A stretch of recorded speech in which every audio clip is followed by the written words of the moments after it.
দুই বন্ধু একদিন জঙ্গলের পথে হাঁটছিল। চারদিকে সবুজ গাছপালা, পাখির ডাক আর হালকা বাতাসে মনটা ছিল বেশ আনন্দে ভরা।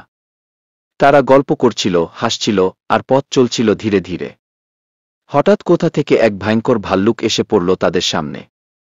দুজনেই ভয় পেয়ে গেল। তাদের একজন তাড়াতাড়ি একটা গাছে উঠে গেল নিজের প্রাণ বাঁচাতে, কিন্তু অন্যজন গাছে উঠতে পারল না। তাই সে তাড়াতাড়ি মাটিতে শুয়ে পড়ল এবং নিঃশ্বাস বন্ধ করে মরা ভান করল। ভাল্লুকটি ধীরে ধীরে তার কাছে এসে গন্ধ নিল, মুখের কাছে নাক ঘষল, আর কিছুক্ষণ পর মনে করল লোকটা মরে গেছে। তারপর ভাল্লুকটি চলে গেল।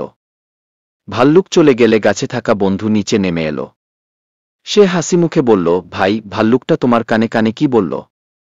অন্যজন শান্তভাবে উত্তর দিল, ভাল্লুক বলেছে, যে বন্ধু বিপদের সময় পাশে থাকে না, তাকে কখনো বিশ্বাস করো না। সত্যিকারের বন্ধু বিপদের সময় পাশে থাকে।